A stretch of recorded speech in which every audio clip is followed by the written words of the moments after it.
Bonjour tout le monde. Savez-vous qui a inventé le téléphone? Souvent, c'est le nom de Graham Bell qui revient. Qui est en effet la personne qui officiellement est considérée comme l'inventeur du téléphone, mais si on veut être précis et rigoureux, il faut quand même donner quelques précisions. En effet, du coup, en 1876, Graham Bell dépose le brevet du téléphone, mais avant, d'autres projets de téléphone avaient pu exister, d'autres choses existaient. Ainsi, on a le français Charles Bourseul qui qui a parlé de l'hypothèse de transmettre de la voix et du son, en tout cas par un signal électrique, dès 1854. Il va publier dans l'Illustration un article qui va s'appeler Transmission électrique de la parole. En 1860, on a Johann Philipp Reis qui va mettre au point un appareil qui permet de transmettre de manière très imparfaite du son à distance. Et grâce à un courant électrique, et il va en 1961 être le premier, semble-t-il, à utiliser le nom de téléphone pour nommer cet appareil. Et donc le premier appareil appelé téléphone date de 1860. Donc avant l'invention de Graham Bell. Mais il va déposer aucun brevet là-dessus.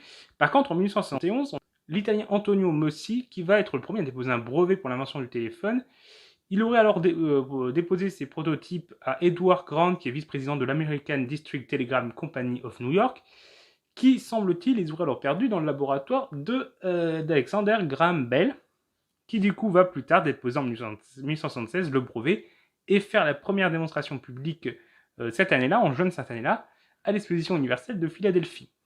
Mais il faut également savoir une autre chose, c'est que quelques heures après, il y a Elisha Gray qui va déposer également un brevet à l'Institut américain de la propriété industrielle sur un appareil permettant la transmission du son par signaux électriques.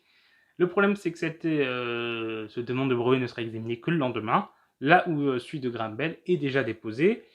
Et du coup, Elisha Gray échouera à faire reconnaître sa paternité sur le téléphone malgré plusieurs tentatives. Et donc, il y a toute une polémique autour de la véritable paternité entre les deux du téléphone, alors que même avant, d'autres ont eu des paternités sur soit l'idée du téléphone, soit vraiment sur des appareils téléphoniques. Mais si vous voulez en savoir plus sur le sujet, on a fait une publication sur la page Facebook histoire d'apprendre à l'écrit, du coup, avec un texte qui développe plus le sujet. Donc je vous invite à aller le lire pour vous rentrer plus dans les détails. Là, nous n'avons fait que survoler rapidement le sujet.